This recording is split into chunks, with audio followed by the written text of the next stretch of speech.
Hello everyone, welcome back to Stock IQ, the world of intelligent investing. Officially अब हम लोग साल 2021 में एंटर कर गए हैं। 2020 हम लोगों के लिए financial and health point of view से बहुत अच्छा नहीं रहा, बट होप कि ये साल हम लोगों के लिए बहुत ही बेहतरीन होगा। आई विश कि सब लोग फाइनेंशियली ग्रो करें, इंडिपेंडेंट बने, हेल्दी रहें। सो गाइज, जो हमारी रेगुलेटरी बॉडीज़ हैं लाइक RBI, IRDAI, NPCI, इन लोगों की तरफ से कुछ नए रूल्स या चेंजेस इंप्लीमेंट किए गए हैं 1 जनवरी 2021 से, जो कि अफेक्ट करने वाले हैं हमारी सेविंग्स और इन्वेस्टमेंट रिलेटेड मनी मैटर्स को। इस वीडियो में हम 7 सबसे मेजर चेंजेस को डिस्कस करने वाले हैं सो दैट हम स्मार्टली मैनेज कर पाएँ अपने पर्सनल फाइनेंशियल्स को। प्लीज़ वीडियो को लाइक करना और शेयर करना ना भूलें। स्टार्ट करते हैं वीडियो को। First, positive pay mechanism for checks. यहाँ पे RBI ने चेक पेमेंट्स में कस्टमर्स की सेफ्टी को फर्दर इम्प्रूव करने के लिए और जो भी फ्रॉड्स होते हैं चेक लीव्स टैम्परिंग से, उसको रोकने के लिए एक नया मैकेनिज्म इम्प्लीमेंट किया है जिसका नाम है पॉजिटिव पे। सबसे पहले इस सिस्टम की बेसिक डिटेल्स समझ लेते हैं। फर्स्ट, जो भी चेक्स 50,000 या इससे ज़्यादा अमाउंट की होंगी उस पर ये अप्लीकेबल होगा। Second, positive pay system already implement हो चुका है 1 जनवरी 2021 से। थर्ड, ये हमारे ऑलरेडी एग्जिस्टिंग CTS सिस्टम का पार्ट है। ये कह सकते हैं एक एडेड लेयर है सिक्योरिटी की। ये काम कैसे करेगा इसको समझते हैं स्टेप बाय स्टेप।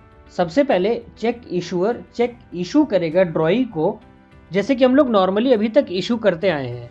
अब अगर चेक का अमाउंट 50,000 या इससे ऊपर है तो कुछ इन्फॉर्मेशन शेयर करनी होगी इशूअर को।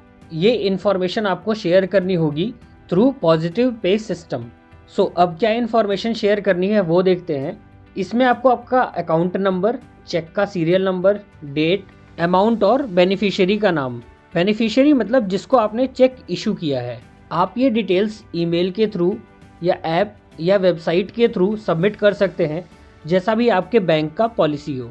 एंड फाइनली जब बेनिफिशियरी चेक प्रेजेंट करेगा बैंक में क्लियरिंग के लिए, तो बैंक वाले चेक डिटेल्स को वेरीफाई करेंगे आपकी शेयर डिटेल्स से जो आपने चेक इशू करते टाइम बैंक को दी थी। इसमें आपको 2 चीज़ों का ध्यान रखना है। फर्स्ट, कि आपको ये डिटेल्स चेक प्रेजेंट होने के 24 घंटे पहले एटलीस्ट बैंक को देनी होगी। Second, in case details mismatch होती हैं तो चेक इशूअर को दोबारा से डिटेल्स शेयर करनी पड़ेंगी पॉजिटिव पे सिस्टम के थ्रू, अदरवाइज चेक ऑनर नहीं होगी। स्टिल अगर आपको कोई डाउट है पॉजिटिव पे मैकेनिज्म से रिलेटेड तो आप हमें कमेंट बॉक्स में पूछ सकते हैं। अब आते हैं सेकेंड रूल पे। सेकेंड रूल रिलेटेड है कॉन्टैक्टलेस पेमेंट्स से।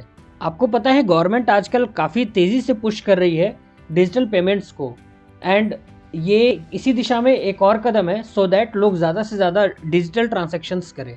RBI ने यहाँ हम लोगों की ट्रांजैक्शन साइज लिमिट को इंक्रीज़ किया है। अगर आप लोगों ने पहले कॉन्टैक्टलेस पेमेंट किया होगा तो आपको पता होगा कि कॉन्टैक्टलेस पेमेंट की लिमिट पहले केवल 2,000 रुपीज़ थी। RBI ने जनवरी 1 2021 से ये लिमिट 2,000 से बढ़ाकर 5,000 की कर दी है। ये मैक्सिमम लिमिट है ट्रांजैक्शन की 5,000 रुपीज़। कस्टमर अगर चाहे तो इसको कस्टमाइज कर सकता है, वो इसको कम कर सकता है, से 3,000 या 2,000 भी कर सकता है, जिसमें भी वो कंफर्टेबल हो। सो अगर आपका कार्ड NFC इनेबल्ड है तो आप इस फैसिलिटी का बेनिफिट उठा सकते हैं। आप 5,000 तक का ट्रांजैक्शन कर सकते हैं विदाउट पिन। आप 5,000 के मल्टीपल कॉन्टैक्टलेस ट्रांजैक्शंस भी कर सकते हैं एक दिन में। Now third rule, e mandate for recurring transactions. सबसे पहले तो जानते हैं कि ई मैंडेट होता क्या है। ई मैंडेट एक पेमेंट सर्विस है जो कि RBI एंड NPCI ने इनिशिएट की थी। बेसिकली ये सर्विस उन बिजनेसेस को इंफ्रास्ट्रक्चर प्रोवाइड करती है जिनको रिकरिंग पेमेंट कलेक्ट करना होता है। आप डिजिटली फटाफट ई मैंडेट दे सकते हैं पेमेंट्स के लिए। इंडिया में 2 फैक्टर ऑथेंटिकेशन प्रोसेस की रिस्ट्रिक्शंस की वजह से रिकरिंग पेमेंट कलेक्ट करना ईजी नहीं होता था अभी तक। इससे पहले भी रिकरिंग पेमेंट्स कलेक्ट होती थी थ्रू ECS सिस्टम, बट वो इतना एफिशिएंट नहीं था एंड उसमें काफ़ी फिजिकल वर्क भी होता था जिसकी वजह से काफ़ी टाइम कंज्यूम होता था। हम में से ज़्यादातर लोगों ने SIP की होगी पहले। सो हम लोग क्या करते थे, हम लोग एक फॉर्म भरते थे, उसको सबमिट करते थे फिजिकली, देन वो प्रोसेस होता था एंड देन SIP डेबिट होना स्टार्ट होती थी हमारे अकाउंट से। ये काफ़ी लेंदी एंड टाइम टेकिंग प्रोसेस होता था। सो ई मैंडेट्स के आ जाने की वजह से ये पूरा प्रोसेस काफ़ी सिंप्लीफाइड हो गया है। सो यहाँ पे भी ट्रांजैक्शन लिमिट को एनहेंस किया है RBI ने। पहले जो लिमिट 2,000 की थी अब उसे बढ़ाकर 5000 कर दिया गया है। ये आपके कार्ड्स और यूपीआई दोनों पे एप्लीकेबल होगा। एंड यहाँ पे भी कस्टमर्स डिसाइड करेंगे कि उनको लिमिट कितनी सेट करनी है ई मैंडेट्स की। ई मैंडेट्स की लिमिट इंक्रीज होने की वजह से अब काफ़ी ईजी होगा यूटिलिटी बिल्स का पेमेंट करना, लाइक इलेक्ट्रिसिटी बिल एक्सेट्रा। छोटी छोटी EMIs जो हम पे करते हैं, लाइक होम अप्लायंसेज की EMI, फ़ोन की EMI, 2 व्हीलर की EMIs, बिकॉज 2000 सफिशेंट नहीं था इन EMIs या फिर बिल्स को कवर करने के लिए। फोर्थ, ये रूल एक गेम चेंजिंग रूल हो सकता है डिजिटल पेमेंट्स को पुश करने के लिए, डिजिटल पेमेंट डिस्प्यूट्स रिजोल्यूशन। सो RBI ने इंट्रोड्यूस किया है ODR system, online dispute resolution system.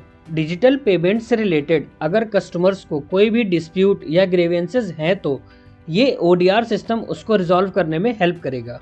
इस सिस्टम की खास बात यह है कि ये बहुत फास्ट है क्योंकि इसमें मैनुअल इंटरवेंशन ना के बराबर होगा। ये एक system driven rule based mechanism है। जो भी हमारी फेल्ड ट्रांजैक्शंस होती हैं ये उसको रिजॉल्व करने में काफ़ी हेल्पफुल होगा। फिफ्थ, ये एग्जैक्टली रूल नहीं है, एक स्कीम है, standard term life insurance plan. आज की डेट में मार्केट में बहुत सारे टर्म इंश्योरेंस प्रोडक्ट्स अवेलेबल हैं एंड सबके टर्म्स एंड कंडीशंस अलग अलग हैं। सो एज अ कस्टमर हम लोगों के लिए बहुत टफ होता है कि कौन सा प्लान चूज़ करें एंड किससे बाय करें। सो IRDAI जो कि रेगुलेटरी बॉडी है इंश्योरेंस कंपनीज़ की, उसने सारी इंश्योरेंस कंपनीज़ को बोला था एक standard individual term life insurance policy launch करने के लिए। सारी इंश्योरेंस कंपनीज़ ने 1 जनवरी 2021 से एक standard individual term life insurance policy को रोल आउट किया है। इस पॉलिसी का नाम है सरल जीवन बीमा।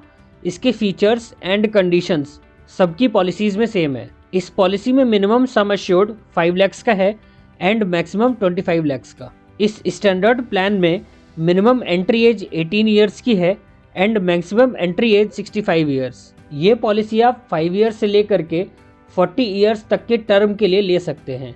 ये पॉलिसी हम लोगों को मैक्सिमम 70 की एज तक का कवरेज देती है।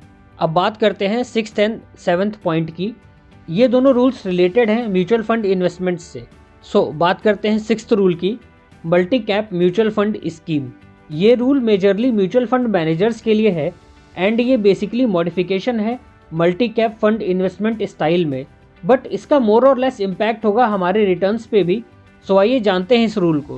पहले मल्टी कैप फंड को मिनिमम 65% इन्वेस्ट करना होता था इक्विटीज़ में या इक्विटी रिलेटेड इंस्ट्रूमेंट्स में, बट अब ये मिनिमम क्राइटेरिया बढ़ के हो गया है 75%। अब फंड्स को इन्वेस्ट करना होगा 75% large cap, mid cap and small cap companies में। एक और चेंज किया गया है मल्टी कैप फंड्स में।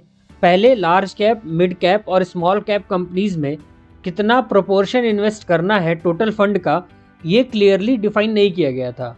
अब जो 75% की मिनिमम लिमिट सेट की गई है इक्विटीज़ में इन्वेस्टमेंट के लिए, उसमें से 25% इन्वेस्ट करना होगा लार्ज कैप कंपनीज़ की equity and equity related investment में, 25% इन्वेस्टमेंट करना होगा मिड कैप कंपनीज़ की equity and equity related instruments में, एंड 25% करना होगा स्मॉल कैप कंपनीज़ की equity and equity related instruments में। ये था 6th रूल। अब बात करते हैं 7th रूल की, न्यू रिस्कोमीटर टूल। इस नए रिस्कोमीटर टूल से हम लोगों को म्यूचुअल फंड सेलेक्ट करने में और भी ज़्यादा आसानी होगी। जो हमारा एग्जिस्टिंग रिस्कोमीटर टूल था उसमें सेबी ने कुछ ट्वीक किए हैं एंड जो भी एग्जिस्टिंग म्यूचुअल फंड्स हैं या जो भी फंड्स लॉन्च होंगे 1 जनवरी 2021 के बाद, उनको यूज़ करना होगा नया रिस्कोमीटर टूल। अभी तक जो रिस्कोमीटर म्यूचुअल फंड्स यूज़ करते थे उसमें 5 रिस्क प्रोफाइल्स होती थी, low, moderately low, moderate, moderately high and high risk. 1 जन से सेबी ने एक न्यू रिस्क एरिया ऐड किया है एंड उसका नाम है very high risk.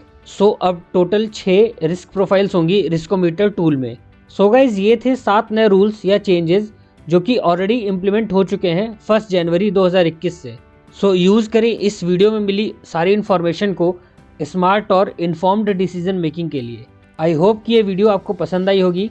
Please like करें एंड शेयर करें वीडियो को एंड सब्सक्राइब करें हमारे channel stock IQ intelligent investing को और भी ऐसे ही इन्वेस्टमेंट फ्रेंडली वीडियोज़ के लिए। Thank you.